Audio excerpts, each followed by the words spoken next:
ناظرین کرام السلام علیکم، میں ہوں آپ کی میزبان یاسمین آفتاب علی، چینل یاسمین آفتاب علی اور پروگرام یاسمین آفتاب علی کے ساتھ۔ آج کی کہانی شیتل کے بارے میں، وہ 24 سالہ لڑکی جس کا بے انتہا بے ایمانہ طریقے سے قتل کیا گیا، اس کو 9 گولیاں اس کے سینے میں اتاری گئیں۔ یہ کیوں ہوا؟ واقعے کے پیچھے اصل حالات کیا ہیں؟ آج ہم ان کا تجزیہ کریں گے، کیونکہ اگر آپ باہر کے اخبارات دیکھیں، میں نے سب دیکھے، بی بی سی کا، مختلف اچھے نیوز سائٹس، اخبارات، ادھر قتل کی کہانی ہے، قتل کے پیچھے کے حقائق غائب ہیں۔ تو ہمیں اپنے کلچر کے مطابق بڑا کچھ اس کو انالائز کرنے کی ضرورت ہے۔ اس سے پہلے ناظرین کرام کہ ہم اپنے پروگرام کی طرف جائیں، آپ سے گزارش ہے چینل کو ضرور سبسکرائب کریں، پروگرام پسند آئے تو لائک کریں، شیئر کریں، اور کمنٹ باکس میں کمنٹ دینا نہ بھولیے گا۔ آج کا جو ہماری نشست ہے اس میں ہم شیتل کے بارے میں بات کریں گے۔ شیتل جو تھی، اس کی پیچھے اصل کہانی کیا ہے؟ شیتل 5 بچوں کی ماں تھی۔ ایک میرے دوست نے کہا کہ کیسی بات کر رہی ہیں، جب ان سے بات ہوئی 24 سال میں وہ 5 بچے کیسے پیدا کر سکتی ہے؟ تو میں نے انہیں بتایا کہ سر جی، آپ شہر کے حساب سے دیکھ رہے ہیں، جس علاقے سے اس لڑکی کا تعلق تھا، میں جس زمانے میں بہت زیادہ بلوچستان اور کے پی میں عورتوں کے مسائل پہ گفتگو کرتی تھی، تو ہیومن رائٹس کمیشن سے میں ان کی اوریجنل رپورٹس لیتی تھی، اوریجنل کیسز لیتی تھی۔ وہاں پہ 7-8 سال کی بچی کی بھی شادی کر دی جاتی ہے، اور جیسے ہی وہ سن بلوغت تک پہنچتی ہے، پیوبرٹی کی ایج جس کو آپ کہتے ہیں، وہ بچے نکالنے شروع ہو جاتی ہے۔ اور 24 سال تک اگر 5 بچے اس کے ہو گئے تو کوئی ایسی تعجب کی بات نہیں ہے میرے لیے، جتنا مجھے ان علاقوں کے کسٹمز کا، رواج کا اور طور طریقوں کا پتہ ہے۔ اب اس کے 5 بچے تھے، جب وہ ایک دوسرے قبیلے کے آدمی کے عشق میں گرفتار ہو گئی اور اس کے ساتھ بھاگ نکلی۔ شیتل کے شوہر نے کہا کہ تم واپس آ جاؤ، میں تمہیں واپس لے لوں گا، بشرطیہ یہ کہ تم اس آدمی سے کوئی تعلق دوبارہ نہیں رکھو گی۔ وہ بات مان کر واپس آ گئی، لیکن اس کے کچھ ہی عرصے بعد وہ دوبارہ اسی آدمی کے ساتھ بھاگ نکلی۔ جہاں پہ آنر کلنگز بڑی عام ہیں، اس کے شوہر کا اس کو کہنا کہ تم واپس آ جاؤ جبکہ تم ایک غیر مرد کے ساتھ کافی ٹائم بتا چکی ہو، تو یہ بہت بڑی بات تھی۔ بہرحال اس کے بعد جو دوسرے قبیلے کا یہ آدمی تھا، اس کو اور شیتل کو، دونوں کو علاقے کے لوگوں نے کھانے پر مدعو کیا، لنچ پر۔ اب یہ لوگ بڑے بیوقوف تھے، دونوں قبائلی علاقے سے تعلق رکھتے ہیں، ان کو پتہ ہونا چاہیے کہ وہاں پہ اس طرح سے بھاگی ہوئی لڑکی، عورت کا حشر کیا کرتے ہیں وہ لوگ، تو کسی بہانے سے ٹالا جا سکتا تھا، مگر بہرحال یہ لوگ گئے۔ اب ایک بات جو مجھے اس سارے معاملے میں، پروگرام میں آگے بڑھنے سے پہلے ناظرین کرام، میں یہ کہنا چاہوں گی کہ اس علاقے میں طلاق دینے کا یا عورت کا خلا لینے کا رواج ہی نہیں ہے۔ وہ کیوں نہیں ہے؟ اگر آپ طلاق دیتے ہیں یا عورت کو خلا دینے کا حق دیتے ہیں تو آپ اس کو انسان مان رہے ہیں، اس کے حقوق کو ایکسیپٹ کر رہے ہیں۔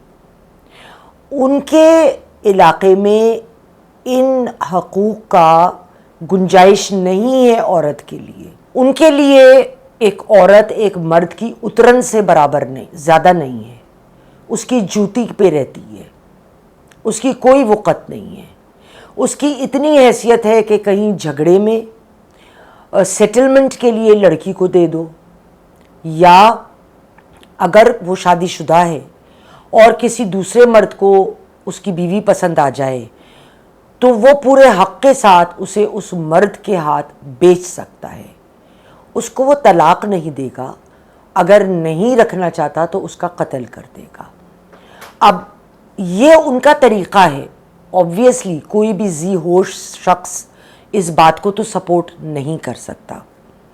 اور اگر ہم مان بھی لیں کہ اس نے طلاق نہیں لی، ویسے ہی بھاگ گئی، کیونکہ بار بار مجھے یہ کہا گیا کہ نہیں دیکھیں وہ تو قرآن شریف لے کے کہہ رہی تھی کہ میں نے اس سے شادی کی. تو میں نے کہا بھائی صاحب، میں نے وکالت کے دور میں اپنے بہت دفعہ قاتلوں کو جن کے خلاف کیسز پروو ہوئے، ان کو قرآن شریف پہ ہاتھ رکھ کے قسم کھاتے دیکھا ہے کہ ہم نے قتل نہیں کیا، مگر وہ قاتل ہوتے تھے. لیکن یہی کافی نہیں تھا. اس کے علاوہ اگر وہ کہہ رہی ہے کہ مجھے طلاق ہوئی، تو طلاق کا کوئی ثبوت تو ہونا چاہیے پاس. کاغذی تحریر ہوتی ہے، یونین کاؤنسل میں جمع کرائی جاتی ہے، لیکن جہاں پہ جہالت اتنے عروج پہ ہو، وہاں ان تمام معاملوں کی جو انفارمیشن ہے وہ لوگوں کو نہیں ہو سکتی. بہر کیف طلاق ہوئی یا نہیں ہوئی، دونوں صورتوں میں نتیجہ تو وہ نکلا جو کہ نکلا. اس کے شوہر جس سے اس کے بچے ہیں، نہ صرف اس نے قانون کو ہاتھ میں لیا، بلکہ جرگہ نے فیصلہ کیا کہ ان لوگوں کی جان لے لی جائے. وہ لوگ، آپ کو میں اپنے ایڈیٹر سے گزارش کروں گی اس نشست میں آگے جانے سے پہلے آپ کو پہلے چھوٹا سا ایک ایکسرپٹ ویڈیو کا دکھائیں، جو بائی دا وے بہت وائرل ہے، اور اس میں آپ دیکھ سکتے ہیں کیا ہو رہا ہے.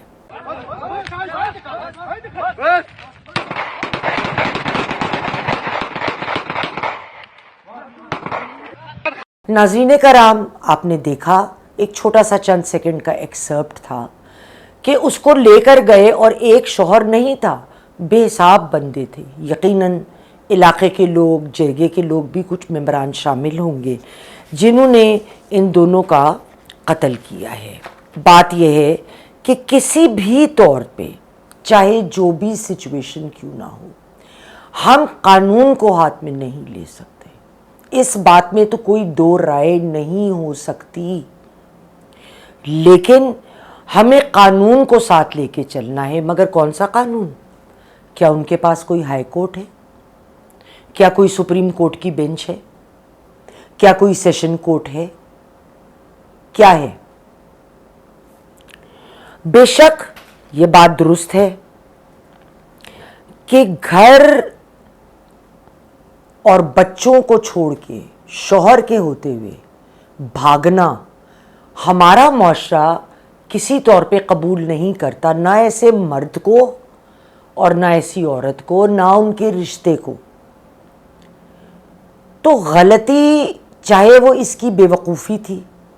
اب جو وہاں پہ حالات ہیں، اس کے شوہر نے اس کو بلایا، میں تمہیں رکھ لیتا ہوں. واللہ عالم پہلے بھی کیا حالات تھے کہ اس کو یہ دوسرا مرد ایک راہ فرار نظر آیا، جو اس کی بے وقوفی تھی.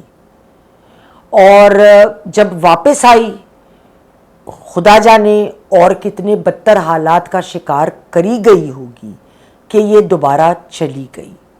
طلاق لے کر گئی یا طلاق کے بغیر، اس پہ میں نے جو میری رائے ہے طلاق کو لے کے ان کے سیٹ اپ میں، وہ میں نے آپ کے گوش گزار کر ہی دی ہے. اب وجہ جو بھی ہو، ہم قتل کو باہر کیف سپورٹ نہیں کر سکتے. اگر اس عورت کی ریکوری اس کا سابقہ جو شوہر چاہتا تھا، شیتل کے بیان کے مطابق سابقہ شوہر، تو اس کو پولیس میں اس عورت کی بازیابی کے لیے درخواست دینی چاہیے تھی. کانجوگل رائٹس کے لیے اپلائی کرنا چاہیے تھا. قانون کو کام کرنے کا ٹائم دینا چاہیے تھا، پر یہ کیا نہیں گیا. میں تو یہ حیران ہوں، اس کو مار دیا غیر قانونی طور پہ، مطلب مرڈر تھا وہ تو، اور اس کے جو آشنا تھا یا شوہر تھا اس کا بھی مرڈر تھا. لیکن لا انفورسمنٹ ایجنسیز تو کوئی حرکت میں نہیں آئی ہیں. میں نے اپنے طرف سے کچھ ریسورسز سے پتہ کروایا، کسی کی ابھی تک تو یہ پروگرام ریکارڈ ہونے پہ پکڑ نہیں ہوئی. میرا ایک گزارش ہے لا میکرز سے بھی، پارلیمنٹیرین سے،